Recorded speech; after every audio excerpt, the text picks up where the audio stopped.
Olá, este é o Arquivo Vivo. Como a gente sempre fala aqui você fica a par do que acontece, não é? Da investigação da polícia, como trabalha o Ministério Público, como trabalha a Justiça, como trabalha a perícia, que é fundamental, e como trabalham os jornalistas, que também vão em busca sempre de um fato, de uma notícia, de algo esclarecedor. Hoje a nossa conversa é com o delegado super experiente, Fábio Pinheiro Lopes, é diretor de um dos departamentos mais importantes da Polícia Civil de São Paulo, que é o DEIC, Departamento Estadual de Investigações Criminais. O DEIC que a gente conhece tanto, eu e o Percival conhecemos muito, e que teve uma abrangência muito grande, não é, Percival? Exatamente. Por isso, sendo um departamento importante, ele tem hoje como diretor o Fábio, que eu me permito chamar de Fabinho, que devo testemunhar isso, Lombardi. Ele é um dos melhores diretores de departamento que a polícia tem. Portanto, é uma honra recebê-lo aqui, Fábio. Pois é, e o que a gente fala, a gente está caminhando nessa estrada já há muito tempo. O diretor, quando atinge um posto alto, é porque ele passou por várias etapas, que nós sabemos e conhecemos muita gente que nunca fez uma investigação e virou diretor de departamento super importante. O caso do Fábio é bem diferente. Prazer em recebê-lo aqui.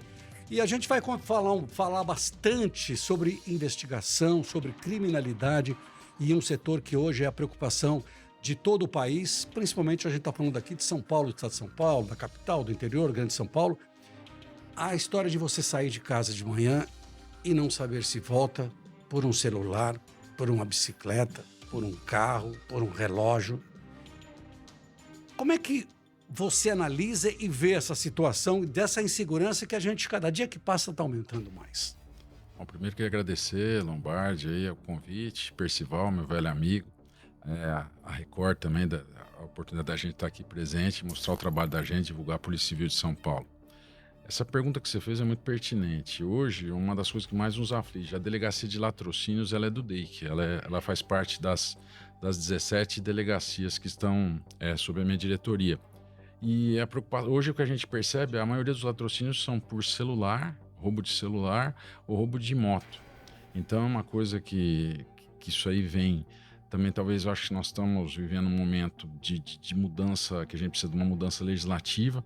Nós temos casos lá, Lombardi, de furtadores de celulares que a gente prende o cara em 6 meses, 5 vezes. E ele sai na audiência de custódia 5 vezes. Então isso aí, uma hora o criminoso ele vai no furto, uma hora a vítima reage, ele pega, já muda pro latrocínio. Porque o latrocínio, você não vê um criminoso que sai e fala, hoje eu vou matar para roubar. Ele sai para roubar. O latrocínio acaba sendo a morte um roubo mal sucedido, entendeu? Então, se a gente não tiver... Eu gosto de quando eu tenho a oportunidade de falar aí com os veículos de imprensa, se a gente não tiver uma mudança legislativa para ter uma agravante nessas saídas temporárias, como agora está para ser votado um projeto, nessa parte de audiência de custódia, para conseguir restringir mais a liberdade desses criminosos, a gente vai continuar com esse problema. Pois é, Fábio, durante muito tempo, a investigação sobre latrocínio, matar para roubar, por causa do matar, ficava com o departamento de homicídios. Uhum. Por outro lado, como você acaba de dizer, na maioria dos casos, quem pratica o latrocínio é um ladrão. Como vocês chegaram à conclusão que precisava tirar investigação sobre latrocínio do DHPP para o DEIC? Foi isso, na época, acho que foi o Dr. Marcos Carneiro, acho que era o delegado-geral. O que ele viu? Geralmente isso aí, o cara ia roubar um banco ou fazer uma saída de banco, na saída ele acabava vitimando fatalmente uma das vítimas. Aí eles falaram, quem teria que agir seria o delegado a roubar banco, que ele tem, que ele conhece essas quadrilhas. Da mesma forma, um ladrão de moto. O cara ia roubar uma moto, acabava vitimando o proprietário da motocicleta. Na lógica do Dr. Marcos Carneiro, que eu acho que ele foi feliz, ele achava que teria mais facilidade de esclarecer esse crime? O pessoal do DHPP ou o pessoal das especializadas? Por isso que acabou indo para o DEIC, e tem dado resultado. Os latrocínios que a gente tem a oportunidade de chegar logo, ser acionado rapidamente. Porque o que tem acontecido às vezes? Infelizmente o distrito demora para nos avisar e quando a gente recebe o inquérito depois do distrito, depois de 1 mês, 2, 3 meses, aí já fica mais difícil de esclarecer o crime. Mas quando a gente é acionado na hora, eu tenho uma equipe que fica de plantão 24 horas, sempre uma equipe à disposição. A gente chega no local, tem dado um bom retorno na parte de esclarecimento. Para quem não sabe, a nossa polícia é muito boa. Boa. Nossa polícia civil é ótima, excelente. Muitas vezes ela é desmotivada por uma série de razões, ou porque ganha mal, ou não. Porque ganha mal, porque os meios às vezes são muito escassos. E a gente que acompanha a polícia há muitos anos, tanto a polícia civil como a polícia militar, a gente percebe isso. Acabou de dizer exatamente isso. O Marcos Carneiro foi um grande delegado-geral, foi um grande delegado de homicídios. E ele, quando ele teve essa visão, e é verdade, quem conhece ladrão é quem trabalha no DEIC, delegacia de roubos, delegacia de furtos, roubo a banco. Agora, com o passar do tempo, eu sempre pensava comigo assim, o dia que o ladrão ele souber um pouco da fragilidade que existe entre a justiça ou o sistema penitenciário, ele cresce. Hoje, o criminoso teme a polícia, o criminoso teme a justiça. Acho que teme. O que eu falo, eu não considero as penas nossas fracas. Eu acho um indivíduo pratica um roubo, a pena dele começa em 5 anos de reclusão. Eu acho uma pena razoável. O que atrapalha são essas progressões. Então, acho que tinha que... E o criminoso já sabe disso. Ele falou, eu vou praticar um roubo, apesar de eu ser condenado a 5 anos, eu vou ficar 1 ano. Vou ficar 1 ano e 11 meses, 1 ano, quando muito, por causa dessa progressão que o cara consegue com 1/6 da pena. Então, o que precisava era fazer essas mudanças. Aí eu acho que para o indivíduo sentir a pena, Lombardi, porque o que está acontecendo é isso aí. Ele sabe que a polícia vai ao encalço dele, ele vai ser preso, só que ele não tem certeza da impunidade, porque ele sabe que ele vai ficar pouco tempo preso. Então, na cabeça desvirtuada do criminoso, ele acha que vale o risco, entendeu? Que vale a pena ele tentar, se for pego, ele fica lá 1 ano, vale a pena e vai embora. A gente tinha que mudar essa parte, como somos outros países. O cara cometeu um crime, 5 anos, vai ficar 5 anos, 10 anos, vai ficar 10 anos. Não como é hoje. Hoje a pessoa comete um crime, você vê agora, até o tráfico, o Supremo tá concedendo aí, tem um tráfico privilegiado.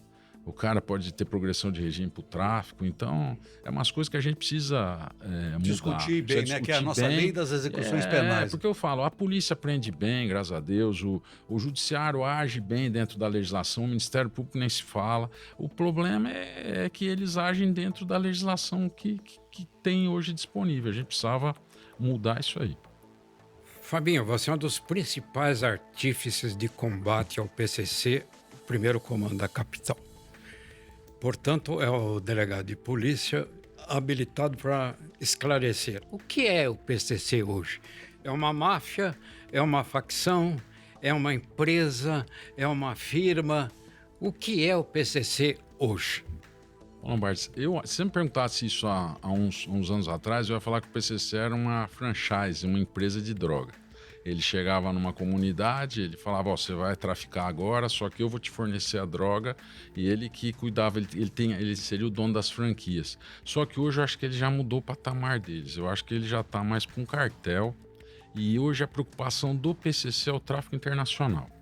Eles pensam em fazer o tráfico internacional. Quando a gente teve a oportunidade de prender o André do Rap, eu conversei muito com ele, informalmente, vim com ele de Angra para cá, e ele falou para mim, doutor, igual a minha empresa, ele intitula empresa, no Porto de Santos tem mais 16, então quer dizer, tem 17, segundo o André, empresas do tráfico dentro do Porto de Santos. Ele falou que tinha uma empresa que trafica pelo açúcar, outra que trafica pela carne, outra pelo suco de laranja e assim vai. Então hoje eu acho que o maior assim, objetivo do PCC é o tráfico internacional, porque é isso que dá dinheiro para eles. Eles viram que o tráfico varejo não desprezaram, ainda é deles, mas o que eles ganham mesmo é o tráfico internacional. Uma vez conversando com o Zé Ismael Pedrosa, que foi diretor da Casa de Atenção, foi diretor do anexo da Casa de Custódia, ele que criou o anexo. Ele que viu o PCC nascer na Casa de Custódia e Tratamento de Taubaté. E ele me contou que ele ouviu de não sei, não lembro se era o Geleião, um do César, dos articuladores do PCC, dizendo que eles tinham um plano, um projeto de alcançar todos os meios. Alcançar a polícia, alcançar a justiça, alcançar o Ministério Público, alcançar a Ordem dos Advogados do Brasil. Quer dizer, colocar gente em todos os lugares. Essa estrutura que existe do PCC, que você acabou de dizer agora, ela está solidificada como um crime organizado aqui no Brasil?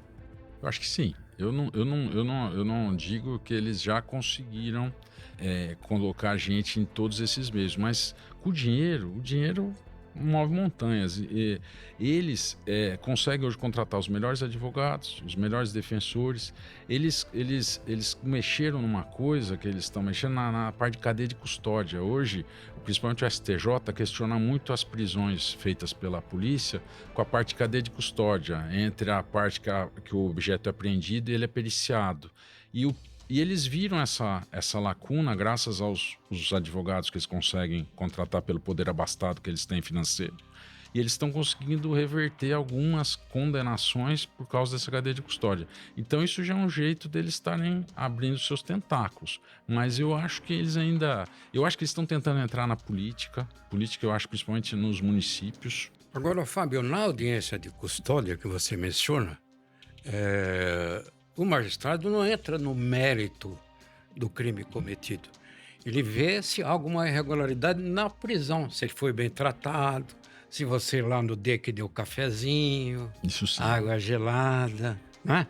Então, eu queria saber o seguinte, o seu pessoal de trabalho, você exige mais para o investigador de polícia se especializar em investigar crimes contra o patrimônio, o latrocínio? Como é o seu time lá no DEC? Percival, foi muito boa essa sua pergunta. Hoje, a polícia, no geral, ela teve que se especializar. Hoje a polícia tem que ser técnica. Hoje, cada vez ficou mais difícil. Hoje, uma interceptação telefônica, o criminoso não fala mais nada no telefone. Então, você precisa hoje, sei lá, interceptar 10 vezes mais para ouvir 100 vezes menos, porque a gente não consegue, eles não falam nada. A gente não tem, hoje é difícil o cagueta, que antigamente tinha, que era um informante. Hoje, por medo da crueldade dessas organizações criminosas, isso está cada vez mais raro para a polícia. Então, o policial teve que se especializar, tanto na parte de DNA, na parte de identificação datiloscópica. Nós tivemos que se especializar para justamente compensar essas deficiências que ocorreram em razão do... O seu policial precisa ser diferenciado, se comparar ele dentro da Polícia Civil? Ele né? Para trabalhar em especializada, porque, percebeu o que acontece da especializada? Nós não somos melhores nem piores do que um colega do distrito. O que acontece? O distrito, um exemplo, eu fui titular de distrito. Eu chegava de manhã, eu recebia 50 BOs da região. Desde tudo, desde briga de vizinho, até morte acidental, suicídio, tudo você pode imaginar. Então eu tinha, sei lá, na minha chefia, 4 investigadores para atender aqueles 50 BOs. No outro dia eu chegava de manhã e tinha mais 50. Então eu não consigo dar aquela expertise para aqueles meus 4 policiais que uma especializada tem. Lá é igual, você pega a minha delegacia de furto de condomínio, roubo de condomínio. Eu tenho lá 30 policiais, 26 policiais que só fazem furto e roubo de condomínio. Então eles conseguem ter um conhecimento maior das quadrilhas e conseguem fazer um trabalho, dar uma devolutiva melhor para a sociedade. A gente conseguiu acabar com o roubo a banco, graças a Deus, praticamente acabar em São Paulo por causa disso. Nós concentramos todos os roubos a banco na capital, no DEIC. O DEIC fazia o atendimento, a gente ia no local, equipe no local, o escrivão... Quinta delegacia. Quinta delegacia. Eu tive a honra de ficar lá 5 anos. O escrivão que ele ouvia, ele já sabia o que perguntar. A gente conseguiu, na época, mapear as quadrilhas que tinham vigilantes cooptados. Então, e graças também foi o nosso approach lá com a iniciativa privada. Os bancos ajudaram muito a gente. Toda vez que a gente achava uma deficiência, a gente avisava as instituições financeiras, elas já modificavam. Então foi um trabalho em conjunto. Isso aí que eu acho importante. Você falou daqui da delegacia e me vem à memória um dos principais policiais na época era o Oscar Matsuo. Matsuo é uma lenda. Incrível. Faleceu agora recentemente. É incrível. Mas o pessoal falou do André do Rep, você falou tem gente que está nos vendo e nos ouvindo e nunca não ouviu falar. Conta um pouco quem é André do Rap e como você fez para prendê-lo. Bom, André do Rap foi uma investigação muito bacana. Na época eu era divisionário da divisão de sequestro. A gente, graças a Deus, os sequestros estavam controlados. Aí eu peguei uma equipe lá da antissequestro, uma equipe de ponta. Foi um dos principais policiais que eu tive a oportunidade de trabalhar. A gente mapeou alguns dos criminosos mais procurados e o André estava há 6 anos sendo procurado. E a gente conseguiu fazer uma investigação e conseguiu prendê-lo em Angra dos Reis. Ele estava lá numa casa de veraneio, estava com nome falso, estava com iate, helicóptero. Angra dos Reis. Angra dos Reis. Ele estava lá. E ele estava numa casa alugada, só que ele tinha mais 2 casas dele próprias lá, em Angra, todas em nome de laranja. Então a gente conseguiu prendê-lo. Foi uma pena, isso foi em 2019. Foi uma pena que logo em seguida, acho que 10 meses depois, ele conseguiu ser solto pelo habeas corpus junto ao Supremo Tribunal Federal. E hoje voltou a ser procurado. Ele o que é? Traficante? Ele é traficante internacional. E por que ele ficou famoso, o Lombardi? O que ele fazia? Ele, segundo ele explicou para a gente também viu nas investigações, ele fazia o link, ele fazia o link entre o traficante aqui do Brasil ou da América do Sul até a Europa. Ele só fazia esse link, ele tinha a logística do transporte. E por que ele ficou tão grande? Porque ele assegurava a droga, entendeu?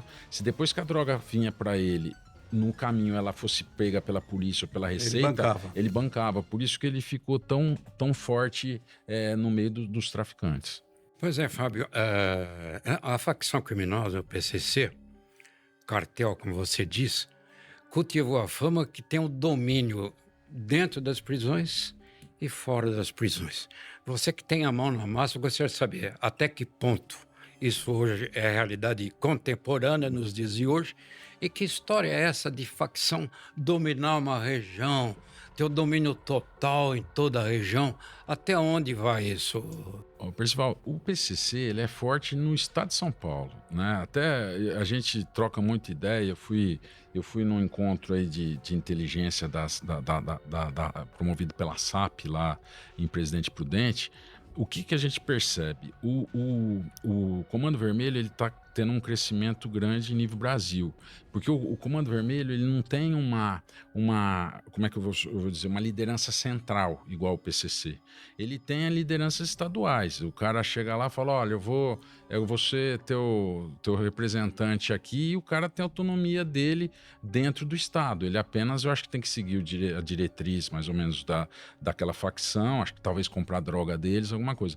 Já o PCC ele tem uma liderança central, ele tem um líder que todo mundo sabe que é o Marcola, e aí ele dá aquela diretriz. Então ele está grande em São Paulo. Por que ele domina São Paulo? Porque São Paulo só tem uma facção, né? Você vê o Rio de Janeiro, nós temos Amigo dos Amigos, Comando Vermelho, Terceiro Comando, a Milícia. Comando Vermelho Jovem. Tem 4 facções lá. Então, até por que eles têm que se armar tanto lá? Não é para confrontar a polícia, é para confrontar entre eles. São Paulo é completamente o oposto. São Paulo, nós não temos uma comunidade em São Paulo que a polícia não entre. Esse segundo ano meu no DEI, que a gente, desde janeiro, nós estamos fazendo cada 15 dias uma operação numa comunidade. A gente vai com 100 viaturas, 120 viaturas, e a gente cerca a comunidade e faz um patrulhamento lá, uma vistoria, tudo. A gente já fiz na Paraisópolis, Heliópolis, fizemos agora na Zona Norte, e não temos confronto nenhum. A grande maioria de quem mora nas comunidades são gente do bem. 99% é gente do bem. Então a gente vê até a satisfação dos moradores com a gente, né? É diferente, você pega infelizmente do Rio de Janeiro, que lá a polícia vai fazer uma incursão, ela é recebida a bala, né? Vamos falar agora sobre o celular, que é uma coisa que é triste. Você sai com o celular, te matam por um celular, te deixam inválido por um celular, você se apavora porque o celular carrega a tua vida aqui. Desde o instante que esse celular é roubado e o caminho que ele faz até o receptador, que na minha opinião, o receptador ele é protegido pela justiça.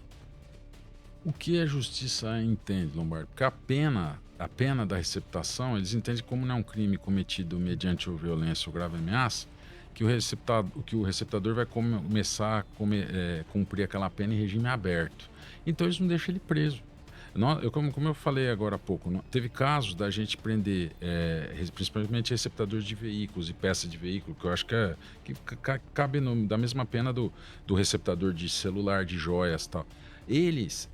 Nós teve casos da gente em 8 meses prender um mesmo cara 5 vezes. E o juiz dá, em que pese eles ter 5 passagens, em que pese e tal, a pena dele, o crime não tem violência ou grave ameaça, e se condenado ele vai começar regime aberto, solta ele na audiência de custódia. E o que é pior hoje, a gente fala, ainda falando que o Percival falou, audiência de custódia, o que é o problema?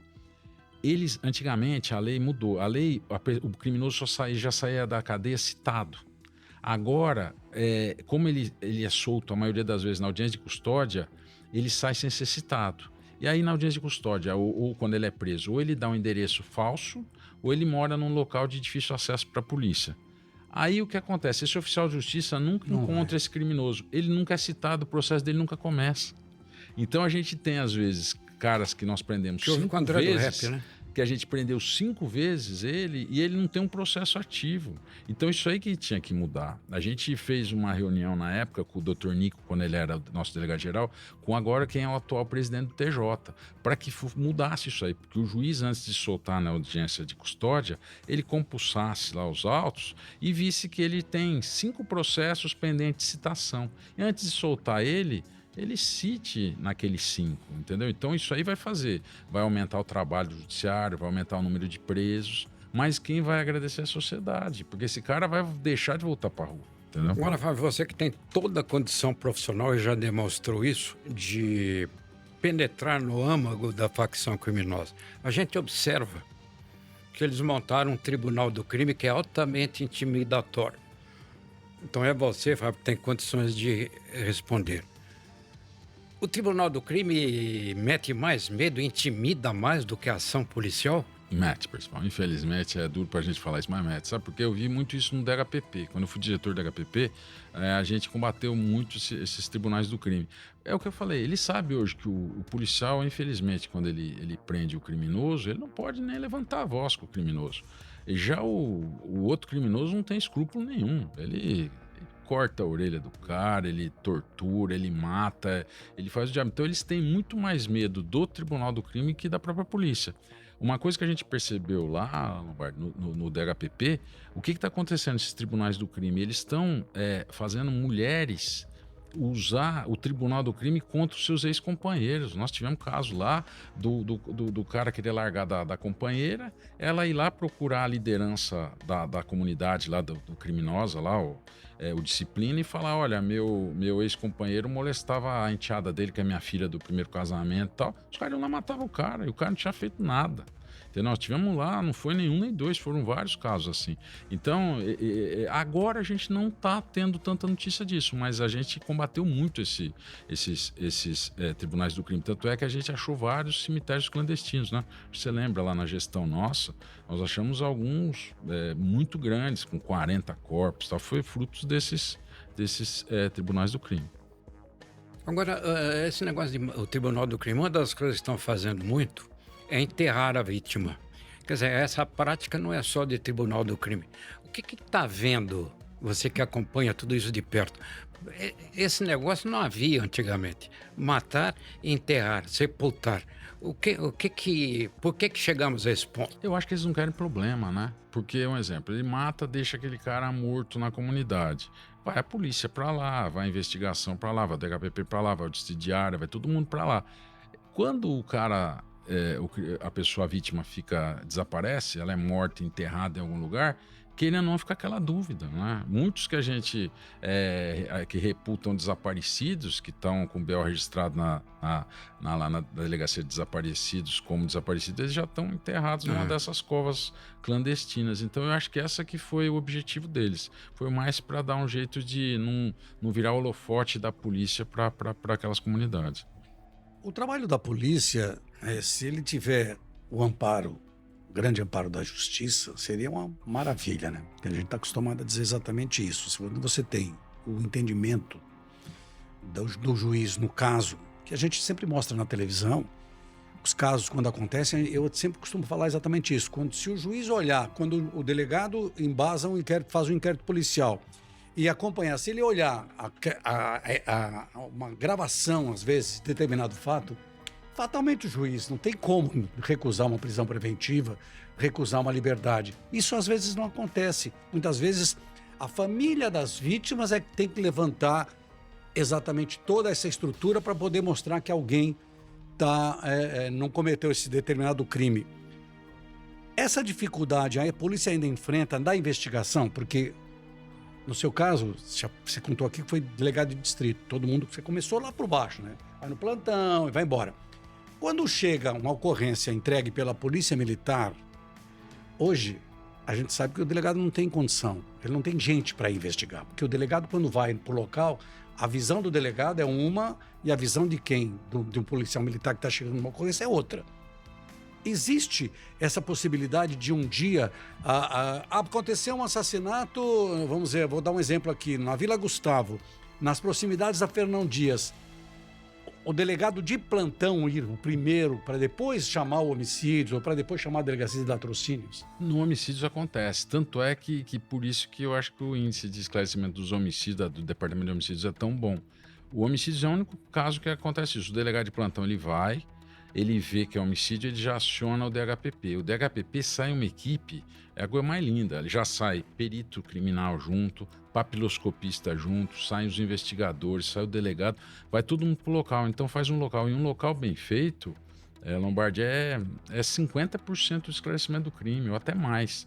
Então por isso que isso é importante. Se a gente conseguisse, em praticamente todos os crimes, a polícia ter esse pronto atendimento, eu acho que o esclarecimento nosso ia ser maravilhoso. Você acha que chega lá um dia? Eu acho que aí nós vamos ter que ser dos dois lados, porque a polícia ela é a ponta do iceberg. Aí nesse caso eu acho que nós vamos ter que ter um movimento social para diminuir a criminalidade, para não ter tantos casos, e aumentar o efetivo policial para a polícia poder fazer isso. Porque do jeito que está hoje, infelizmente, a gente... É muita coisa para pouca gente. É muito corpo para pouco cobertor, né? A gente tem um efetivo, infelizmente, pequeno. O atual governador está fazendo o que pode aí. Pô, nós ficamos praticamente aí 9 anos sem concurso, né? Muito tempo. A polícia ficou muito defasada.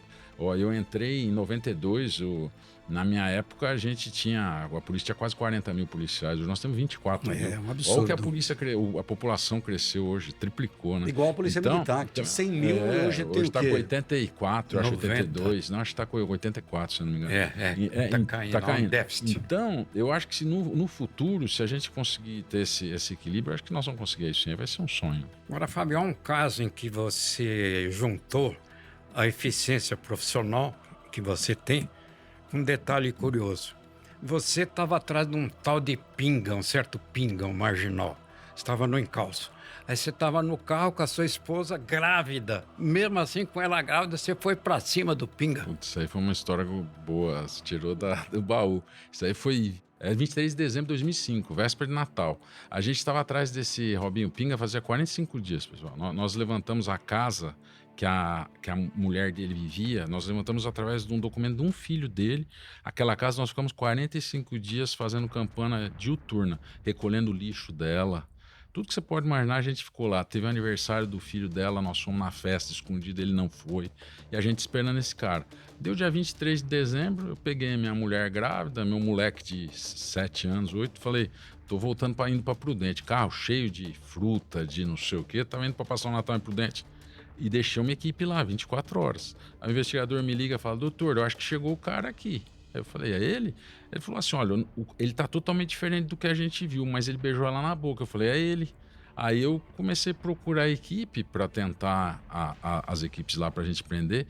E como que achar num sábado, 23 de dezembro, né?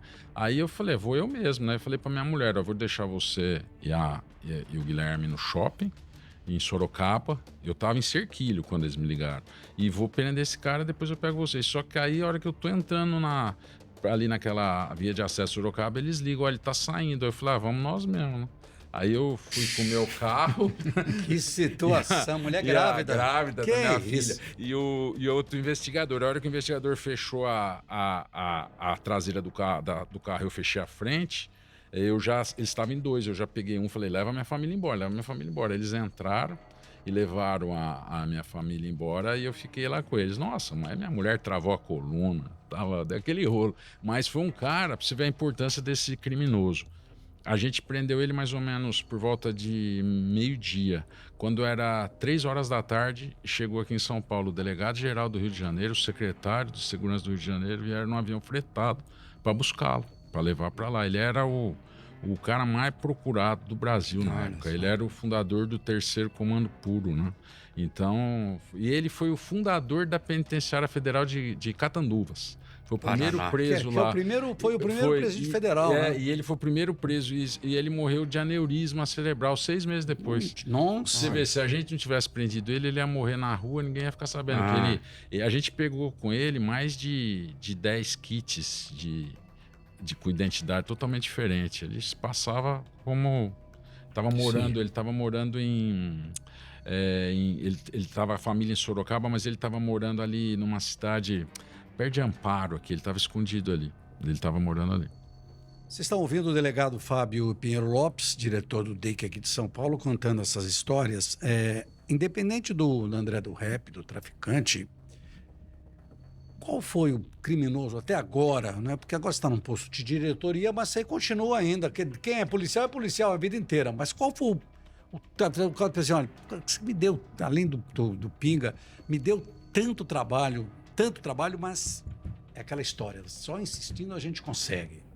Teve bastante, igual falando do PCC, nós prendemos o Galo. O Galo era muito, se for ver a importância, ele era muito mais importante que o André do Rap dentro da facção. O Galo ficou procurado 9 anos. Ele estava condenado a 67 anos de prisão, a gente conseguiu prendê-lo. Ele também saiu numa decisão do Supremo. Depois de um tempo, e ele acabou sendo morto pela facção. Nessa briga que teve que matar o GG do Mangue e o Paca no Nordeste, ele foi executado aqui em São Paulo. Então esse foi um cara difícil de pegar, nós prendemos celebridade, estou falando lideranças do PCC. Agora, um caso legal da carreira que ficou assim emblemático, em 2019, a gente evitou, eu falo a gente porque foi minha equipe toda, eu era titular do Rouba Banco, e ia ser o maior roubo do mundo. Eles iam levar R$1 bilhão do depósito de dinheiro lá da reserva do Banco de Dinheiro do Banco do Brasil, que é onde fica aqueles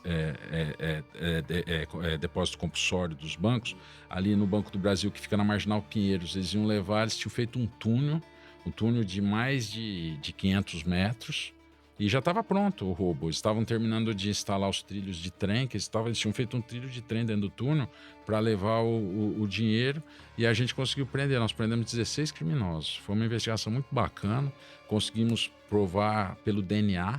Foi a primeira vez em São Paulo que se usou o DNA para um crime patrimonial, com coleta compulsória de DNA, foi determinada pelo DIP. Então, tem umas investigações bem bacanas. Porque quando eu falei aqui no começo da perícia, que a perícia é fundamental. É fundamental. Né? Cada vez mais. É uma coisa incrível. Contra fatos, muitas vezes existem argumentos, mas contra provas periciais, não tem como. Não tem. Agora, aproveitando, eu lembrei de um caso, me fala um pouco, houve um grande roubo aqui no aeroporto de Congonhas, aquele roubo de 700 e tantos mil, há uns 4, 5 anos atrás, um grande roubo que o DEIC prendeu todos os envolvidos. Foi Guarulhos, Ouro.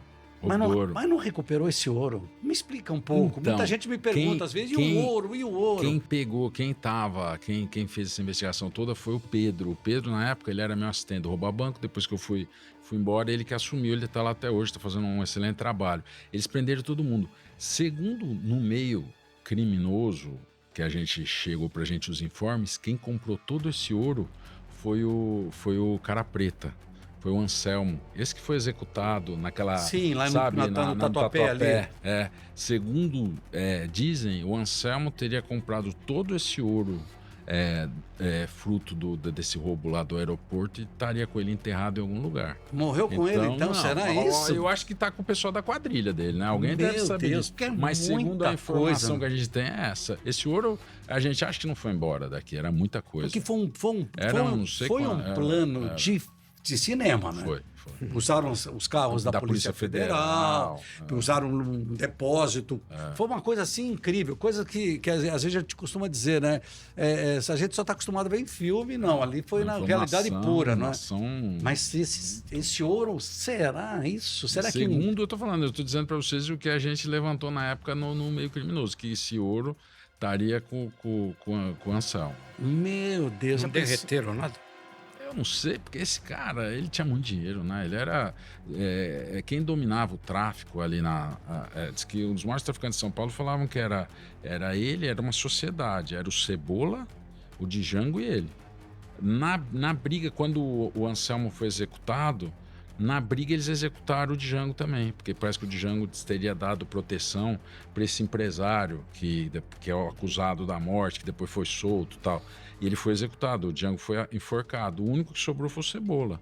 Eu acho que o Cebola sabe onde está esse ouro junto. O Anselmo é aquele que deram um tiro na cabeça, de fuzil na cabeça dele? Não, ele que estava dentro do carro junto com o motorista. Num carro, ele e o motorista sem sangue lá. Certo. Aí isso. Até o cara chamava Noé, que era um cara que foi contratado para matar ele. Ele para um palio do lado, põe a mão para fora e o carro desce dando ré. Foi perto do Natal, do Ano Novo. Depois dessas duas mortes, houve uma outra morte do Django. Que foi perto de um flat ou de um hotel, uma coisa assim. Isso foi antes. A do flat do hotel foi do Cabelo Duro, do Wagninho. Isso, que deram foi na cabeça dele, foi executado. Isso. Que foi. A gente acha que quem executou o Wagninho foi o mesmo que executou o Galo.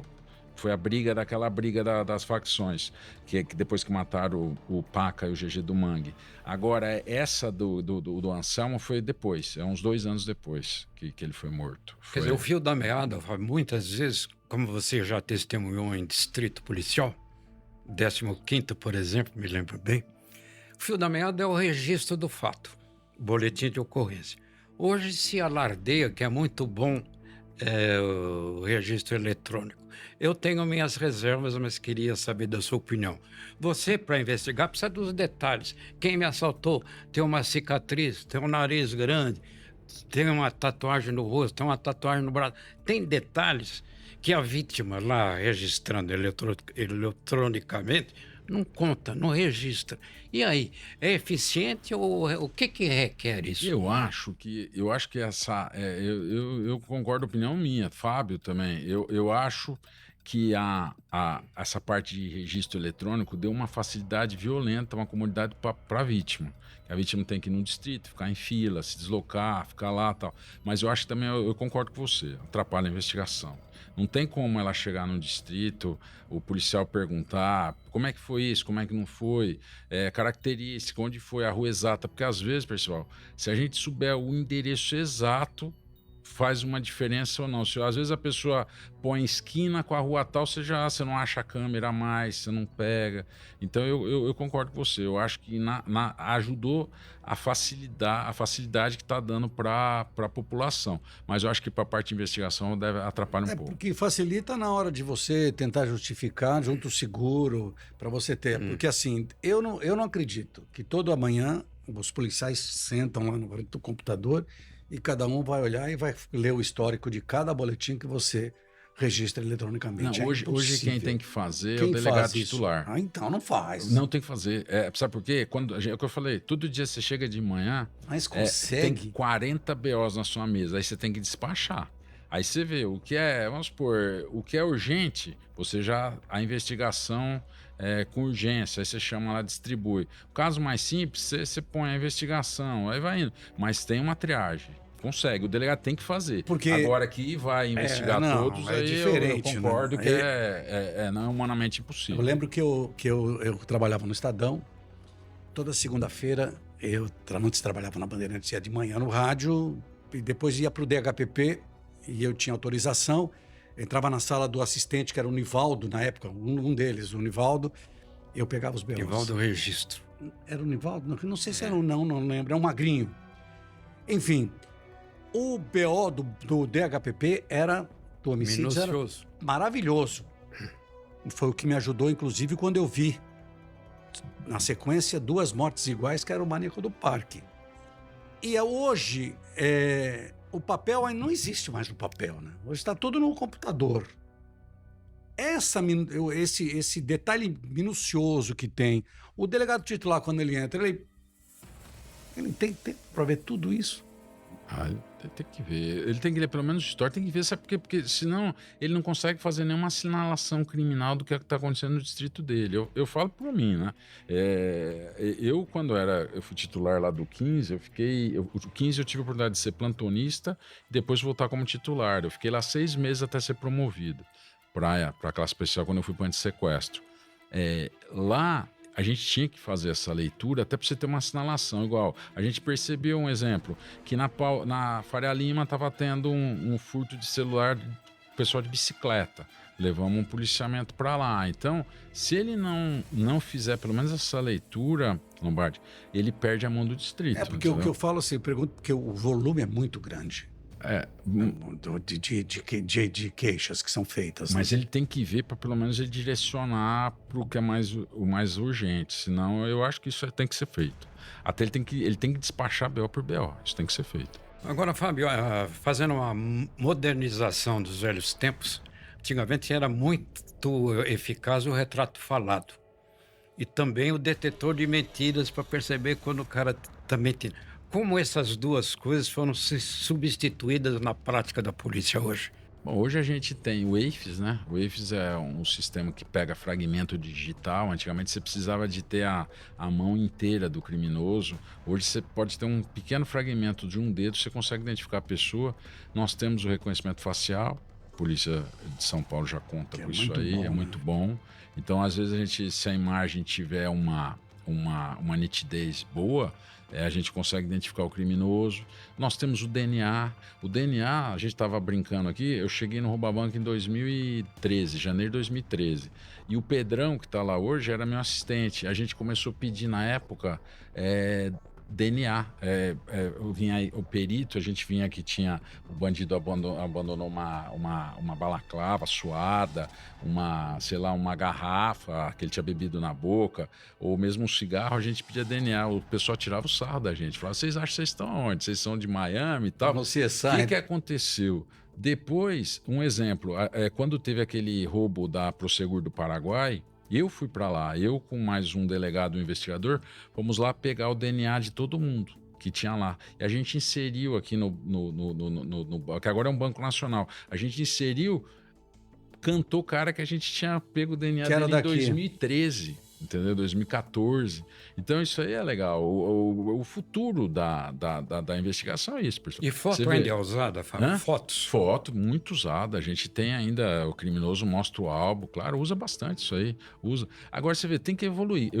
A polícia em 2019 me mandou para a Rússia. Eu fiquei na Rússia lá, vendo. Sabe o que tem na Rússia que é legal? Lá tem um banco de projéteis.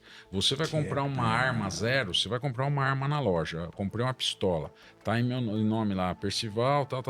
Você tem que pagar uma taxa para o Estado, eles fazem um disparo, fica o projétil da arma guardado. Antes de você tirar. E o estojo da arma, porque é um jeito que também que você consegue ver, identificar a arma, a raiura do projétil ou a parte do estojo dela, que tem que consegue ver a identidade da arma. Fica lá guardado. Isso é uma coisa que tinha que fazer no Brasil. Nossa, uma coisa isso que é fundamental, uma coisa né? no futuro podia ter também é DNA, gente. Por que não? Você vai fazer o RG, você se importa de eu pegar, você já vai fazer o RG, coleta o DNA da pessoa, insere, deixa lá quieto. Se o cara cometer um crime, vai estar o DNA dele. Agora, se o cara não fizer... Entendeu? Tem muita coisa Não, eu acho ótimo, porque eu estava fazer. lembrando, você falou do Instituto de Identificação, nós somos do tempo em que os caras faziam tentativa para a comparação da digital na fichinha.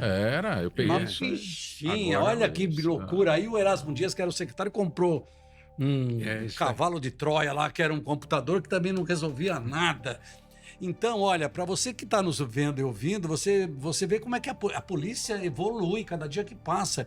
E o Dr. Fábio aqui hoje ele está explicando que é a polícia atual e a polícia moderna. Hoje você não tem como fugir disso. Não tem como fugir. Agora, ao mesmo tempo, eu também acho que investem muito pouco. Deveriam investir mais. Ó, uma coisa, nós tivemos agora, os últimos 2 governos, tem investido muito.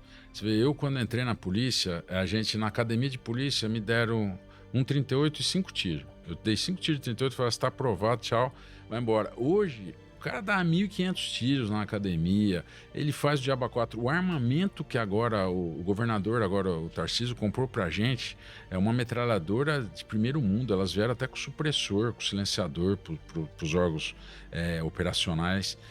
Fuzil israelense, o Arad, o melhor que existe. Então a polícia está muito equipada hoje. Parte de sistema, o que a gente precisa, se pedir, vem.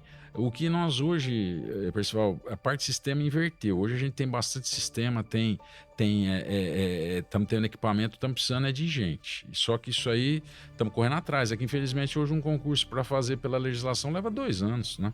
Agora você, por exemplo, tem um trabalhão, pega um bandido, chega lá no DEIC, só fala em juízo. Como assim, administrar isso? Não tem como. Outra coisa que é triste falar, mas que muita gente não sabe. Hoje, infelizmente, como toda profissão não tem os bons, nós também temos, às vezes, maus advogados. Às vezes a gente pega o criminoso, o advogado manda ele não devolver o bem.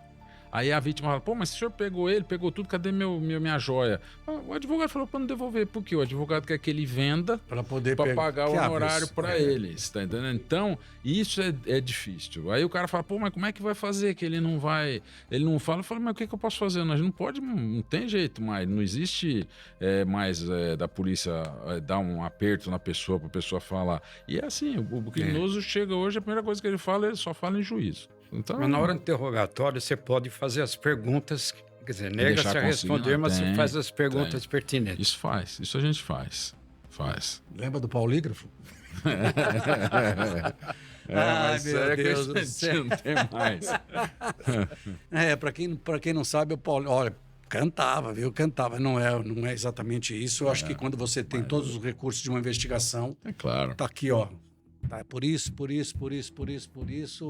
Não tem por onde, né, doutor Fábio? Não tem, mas isso dificulta mesmo. Como a gente falou, hoje você não tem mais, como eu brinco, método iraquiano, né? Não dá mais para apertar ninguém. Mas mesmo se a polícia apertar, o cara tem mais medo da facção ou do comparsa dele que do policial, porque ele sabe que o policial só vai ficar no grito, entendeu? Então bem Agora, bem Fábio, para a sociedade, como é que fica isso? Para você, o bandido diz, só fala em juízo. Chega no juiz, ele vai contar alguma coisa que não quis contar para você? Não fala. Não. O que eu estou falando, infelizmente, está acontecendo o seguinte, crime leve, ele chega lá lá na audiência de custódia, o juiz só pergunta como foi a prisão. Se ele teve algum abuso, alguma coisa. Não pergunta do fato e do crime em si. Aí o criminoso sai. Como eu estava falando, ele dá o endereço falso, ou um local de difícil acesso. O André do Rap deu um endereço falso. Ele não é encontrado. Então, ele nem vai ter chance do juiz ouvir ele no processo para saber se ele vai falar ou não. E fica por isso mesmo. Então, a gente precisa mudar. Para terminar, nem tudo está perdido. Tá nada, não tá.